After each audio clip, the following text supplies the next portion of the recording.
My Cousin Vinny remains a timeless comedic gem, packed with courtroom drama, unforgettable characters, and razor-sharp humor. But what happened off-screen might blow your mind. Did you know Joe Pesci wasn't the first pick for Vinny Gambini? Or that Marissa Tomei's Oscar-winning role almost went to someone else? The film's quirky characters were inspired by real-life personalities, and jaw-dropping scenes were left on the cutting room floor. Plus, some hilarious production mistakes made it to the final cut, and fans still love them. These behind-the-scenes secrets reveal why this film is an enduring classic, from hidden details to casting surprises. How much did you already know? Let's dive into the unexpected magic of My Cousin Vinny. The film was inspired by a random meeting. Can you believe the movie's writer, Dale Launer, got the idea from a passing encounter? Launer met a man in the early 1970s who had taken the bar and was waiting to hear the findings. According to Launer, the future lawyer would retake the test until he passed if he didn't pass. Later, he asked the man how many times someone had failed the bar before they finally passed. The man replied 13 times. In this case, he wondered, what if you're being accused of a crime and have what looks like the worst lawyer in the country? As he told Abnormal Use. Thus was the figure of Vinny made. Men from Joe Pesci's neighborhood inspired Vinny. Pesci was the best actor to play Vinny. It was Pesci's job to make Vinny both ridiculous and easily believable. How did he make the character look so natural? People that Pesci grew up with inspired Vinny's parents. People like Vinny were familiar to Pesci's New Jersey neighborhood, and he drew on memories of his childhood and the characters and traits of people he knew to create Vinny. The studio wanted to cut Mona Lisa Vito. To picture My Cousin Vinny without Marissa Tomei's character, Mona Lisa Vito, Vinny's vocal, jobless hairdresser, and car expert lover, sadly the company wanted to remove the Mona Lisa from the plot. To keep the character, author Dale Launer reluctantly added a scene in which she whined that no one was paying enough attention to her. He didn't want people to assume Mona Lisa was the usual annoying lover. Men are usually completely focused on achieving something in movies, and while you're along for the ride, your wife, girlfriend, or mother feels neglected. Additionally, she grumbles, "It makes me hate this. That's just plain boring to watch. You'd like to move it along quickly." Dreadful, he told Abnormal Muse. Marissa Tomei's biological clock scene wasn't in the first draft. Regarding the scene that was added after Tomei's Mona Lisa scene was cut, Launer liked the biological clock scene. "My biological clock is ticking," Mona Lisa tells Vinny in the famous scene, and she's still waiting for a marriage proposal. After ranting and whining, Vinny blames her for all his problems. She later says she's sorry for bringing it up, saying maybe it was a bad time to bring it up. Robert De Niro was the first choice for Vinny. Although Joe Pesci is the obvious choice to play Vinny Gambini, author Dale Launer had other actors in mind. He believed Robert De Niro would create a great Vinny. At the time, De Niro was known for playing serious parts, so the studio had thought it was not funny. Additionally, Launer said that the president appeared uncomfortable and embarrassed when he mentioned De Niro for the part he talked about in an interview with writer Unboxed. They had yet to learn that De Niro would go on to play several comic parts in the years to come, including the Meet the Parents series. Launer took a road trip to the South for research. Screenwriter Dale Launer went to the South to learn about Southern culture and people's ways of doing things so that the movie could adequately show the characters. According to his website bio, he rented a car in New Orleans and went up through Mississippi, crossed to Alabama, and down to the Gulf Coast. A few things that happened to him on the trip that stuck with him ended up in the story were that his car got stuck in the mud, every diner served grits, and he heard screeching owls. The studio took a risk casting Marissa Tomei. After playing Mona Lisa Vito, Tomei became famous, but when the movie came out in the early 1990s, she hadn't been in many big movies, and the company was afraid she wasn't experienced enough. While working on the 1991 comedy Oscar, director Jonathan Lynn fell in love with her because she was so funny and talented. Therefore, he chose to take a chance by choosing her. Lynn said in the DVD audio that he knew he made the right choice when they shot the first scene where Mona Lisa and Vinny set foot in Alabama, and she tells Pesci, "Oh yeah, you blend." Mona Lisa's expert testimony wasn't accurate. Witnessing Tomei's story about the Mona Lisa veto was one of the most memorable parts of the movie. For Vinny's first trial win, Mona Lisa's fantastic knowledge of cars amazes both the jury and the judge. It turns out that Tomei's statement isn't exactly true, even though she steals the scene in the movie. According to Mona Lisa, there were 3 cars in the 1960s with pause traction and independent rear suspension. Interestingly, scriptwriter Dale Launer learned this from a friend from high school who saw the movie's opening. What a mess! A real-life conversation inspired by the famous Utes scene. One of the most quoted parts of the movie was based on a chat that director Jonathan Lynn had with voice actor Joe Pesci. There was a scene where Vinny and Judge Haller talked about 2 Utes, and Pesci said something about 2 Utes who were on trial in his thick New Jersey accent while practicing for the movie. Lynn answered, "What?" That's precisely how the scene played out in the movie. Pesci replied, "What?" Vinny was supposed to be dyslexic. We were naturally confused when Vinny told us he had to take and pass the bar test 6 times. The first draft of the script answered the question. Vinny was supposed to have dyslexia at first, and when asked why it took him 6 tries to pass the bar, he would say, "I'm a little dyslexic." But Launer took that out of the final script because Pesci didn't know how to play dyslexia, which made Ginny seem not so smart. I have no idea why it took him so long to cross the bar. Suddenly, he starts to act smart, he told Abnormal Muse. You have to assume that he's a smart guy and that the law is just hard and irritating. The prison scenes were shot in a real prison. That's right, the jail scenes were filmed in a real prison in Gainesville, Georgia. Right next to where they were shooting was a death row building. Although jail guards were present during filming, Ralph Macchio and Mitchell Whitfield, who played Bill and Stan, the men suspected of the crime, were scared that the prison had real murderers in solitary confinement and on death row. They were yelling at us. They had to tone it down with what they put in the movie because they were saying horrible things. Ralph and I were petrified, Whitfield said. Tomei found out she was nominated for an Oscar later than she expected. By winning an Oscar for her performance, Marissa Tomei showed that she was the perfect actor to play the part of Mona Lisa Vito. The actor found out she was nominated for an Oscar while sleeping on the couch of a friend who was seriously pregnant and about to give birth. The argument started while her friends were watching TV in the room. Naturally, Tomei thought her friend was in labor.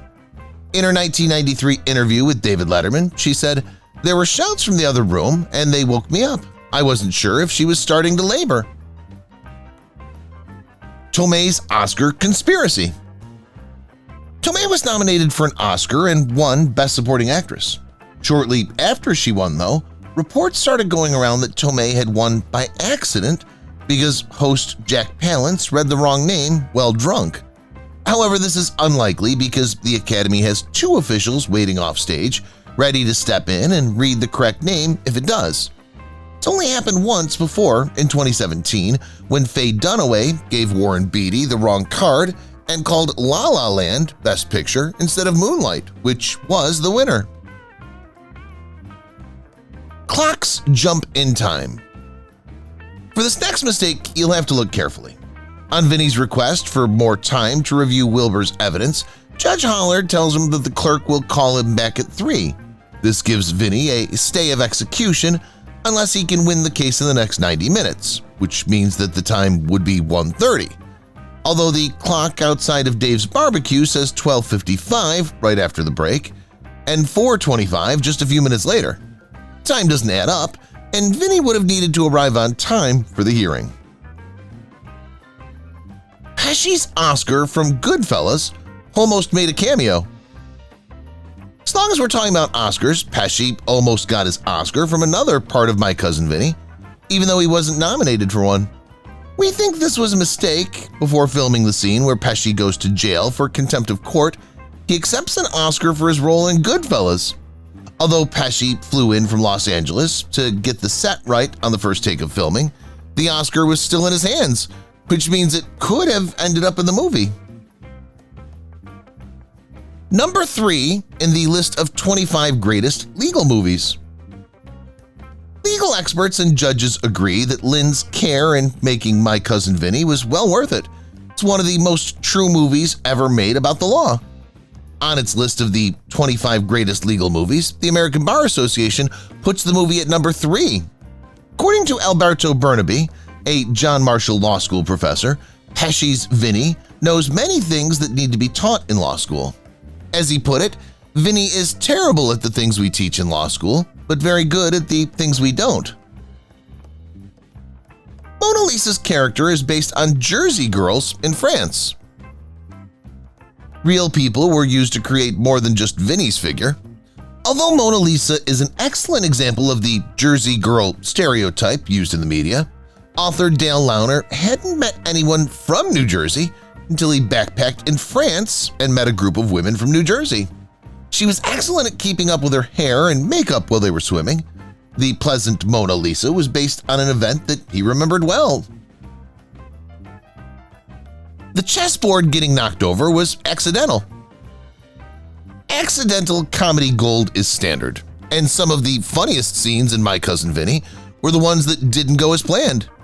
In one scene, Vinny, played by Joe Pesci, trying to tell Judge Holler, Fred Gwynn, what his real name is, accidentally knocked over the chessboard while they were both playing. Pesci seriously knocked over the board by chance, and director Jonathan Lynn found it so funny and honest that he decided to include it in the movie. Screech Owl was a real owl. Pigs making noise, a steam whistle, and a screech owl waking Vinny and Mona Lisa up every morning. According to director Jonathan Lynn, the screech owl in the woods was a real bird that hadn't been taught much, so it wouldn't be scared when Vinny shoots. The owl's mouth was opened by feeding it beef, and these screeches were added after filming. Only one take was needed for the owl's response, though. According to Lynn in the DVD audio, "We got fortunate with that screech owl." Danny DeVito and Jim Belushi were also considered for Vinny. In addition to Robert De Niro, Danny DeVito and Jim Belushi were also considered for the part of Vinny before it was finally given to Joe Pesci. Launer turned down DeVito because Vinny was meant to be a bad guy for the mob, and DeVito wasn't aggressive because he was shorter than 5 feet. Although Launer turned down DeVito for the part, the studio executives gave Danny the story he had read and had become interested in before dropping out. When the story was offered to Jim Belushi, he turned it down, which he later said on Dan Le Batard radio show he felt terrible about. Only Mrs. Riley part was ad-libbed by Joe Pesci. Vinny's a great lawyer because he still manages to be sweet while cross-examining witnesses, which eventually shows that their evidence is unreliable.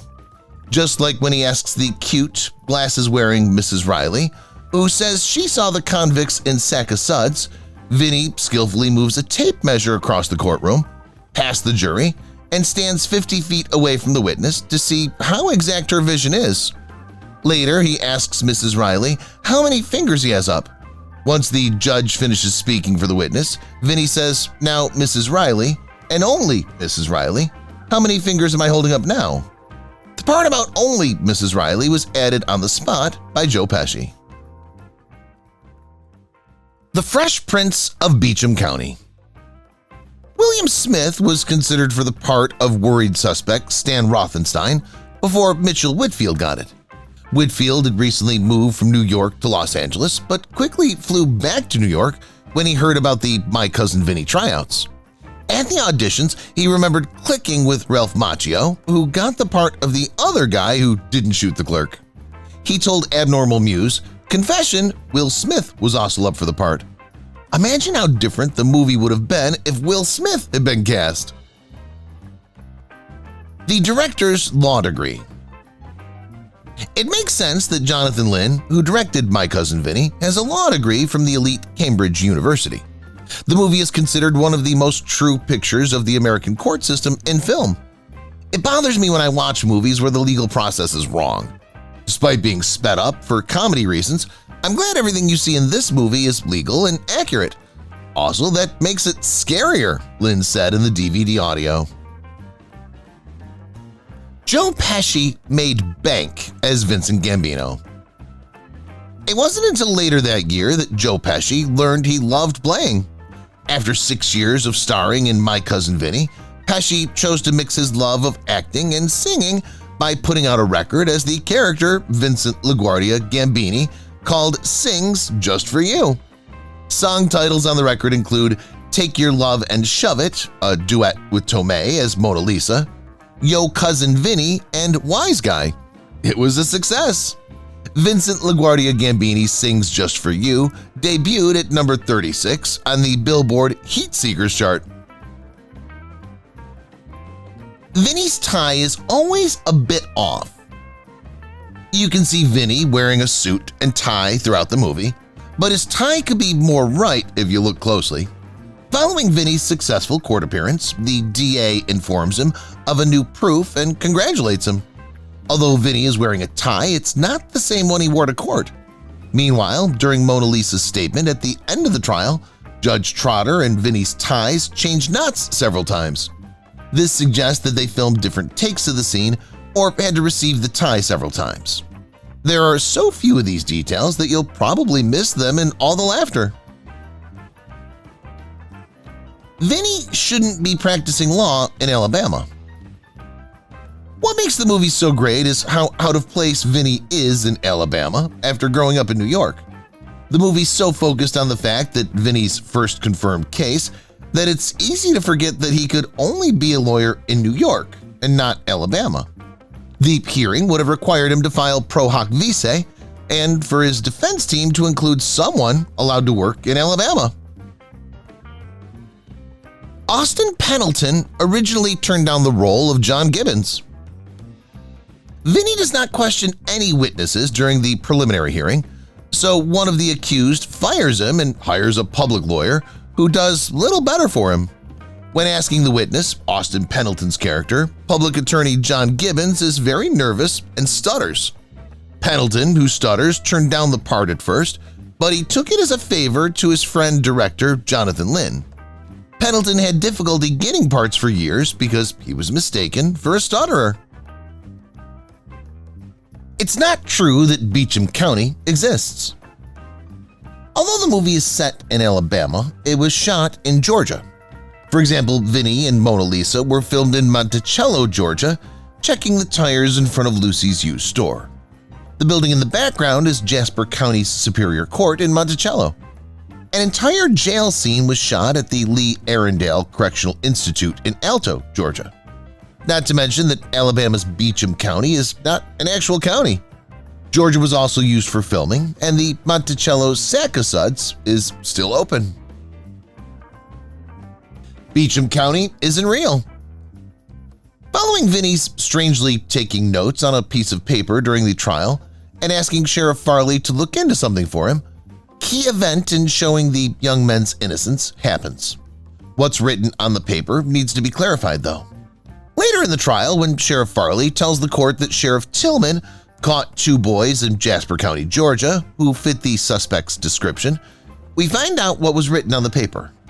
In real life, Sheriff Mac Tillman was the sheriff of Jasper County, where most of My Cousin Vinny was filmed. This line is a way of thanking him for supporting the shooting. Lynn sat in on a murder trial. In addition to having a law degree, director Jonathan Lynn did extra work to ensure the movie was legal. From watching a murder trial in Monticello, Georgia, he got ideas for the courtroom scene and the lines used in the film. Some of the lines in the Vinny trial came directly from that trial, Lynn said. For example, Lane Smith, who played the district attorney, said "our little old ancestors" in the opening statement and pronounced the words heinous as hyenas. Lynn sat in on a murder trial, part 2. A mint green car with a white roof goes by in the background while Vinny and Mona Lisa are in a restaurant talking about her pictures during the trial's break. While she was testifying, Mona Lisa said that the 1964 Pontiac Tempest has features that are similar to Bill Gambini and Stan Rothenstein's 1964 Buick Skylark convertible. Subsequently, the movie shows that two men who look like convicts were caught driving a stolen green Pontiac Tempest. Do you know if the gateway car is visible? Pete Seeger and Fred Gwynne were friends. Some of the movie's best parts happened during the conversations between Judge Haller and Vinny Gambini. Judges don't like Vinny's lack of respect for basic courtroom rules and behavior, including proper attire. They hold Vinny in contempt over and over again. The stern judge seems to like Vinny more by the end of the trial and congratulates him on winning the case. The characters Vinny, Joe Pesci, and Judge Haller, Fred Gwynne, fight in the movie, but they're friends in real life.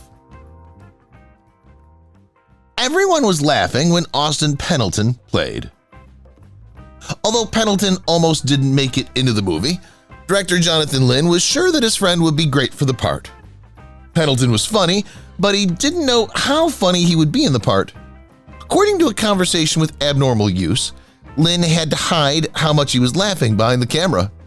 Mitchell Whitfield told the news outlet, "My shoulders are going up and down like I'm crying. I was laughing." He agreed that Pendleton's act was the funniest part of any movie he's ever worked on. "I couldn't resist."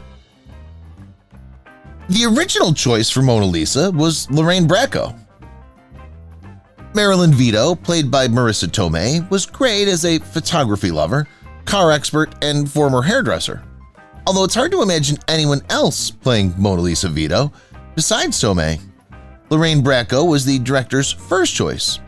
Despite being offered the part, Bracco turned it down for personal reasons. The part finally went to newbie Marissa Tomei. They picked the right actor because Tomei won her first and only Oscar for the part. Did we mention that it was the movie's only Oscar nomination? The actor who plays Judge Haller is actually from New York. Throughout the movie, Fred Gwynne's character, Alabama Judge Haller, is mean to Joe Pesci's character, Vinny, because he's from New York. Even though Fred Gwynne is from New York and Joe Pesci is from the nearby state of New Jersey, he always makes fun of how Vinny looks and talks. With that perfect accent, it's hard to believe Gwynne played the Southern Judge, Haller. In the movie, Bill Gambini's mom never shows up. Looking back, it seems strange that Bill Gambini's Italian mother doesn't come to support her son when he's put on trial for murder. During the filming, someone in the studio pointed out that Bill's mother was missing from the story. However, director Jonathan Lynn didn't want to include her because the story was too long. After some discussion, the writers decided to add a few scenes where his mother has a heart attack. They were ultimately cut because they said nothing to the movie except more time.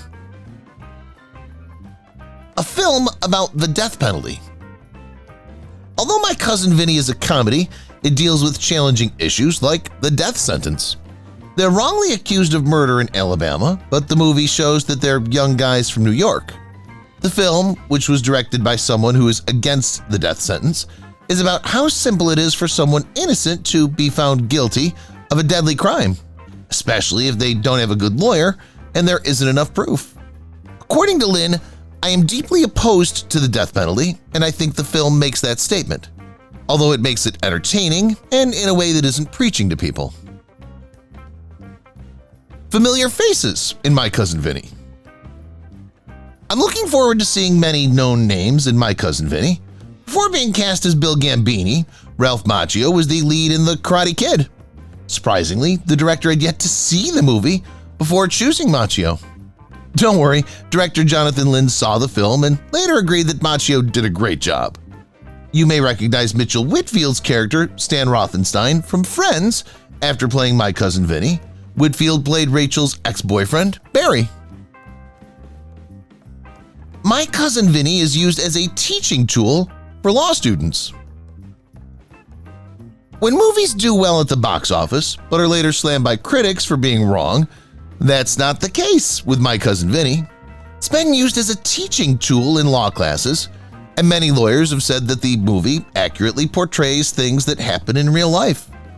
Regional Judge Joseph Fletcher Anderson Jr. of the District of South Carolina writes in 10 Things Every Trial Lawyer Could Learn from Vincent LaGuardia Gambini that director Lynn and screenwriter Launer have given our profession a wonderful teaching tool while producing a gem of a movie that gives the public at large renewed faith in the common law trial and the adversarial system. Tomei's from Brooklyn, but she doesn't sound like Mona Lisa. Although Marissa Tomei grew up in Flatbush, Brooklyn, she doesn't sound like Mona Lisa Vito. I knew the neighborhood, Tomei told the New York Times about how Mona Lisa's roots felt familiar. Tomei's accent is hard to spot in real life, and she credits her English teacher mother for that. From a young age, her mother always told her how to speak correctly, and she even corrected her speech. Connections to In the Heat of the Night. The movie uses the courtroom that was used in every courtroom scene on the TV show In the Heat of the Night, which ran from 1988 to 1995. Jill Jane Clements, the court reporter in the movie, also plays a pawnbroker on the show.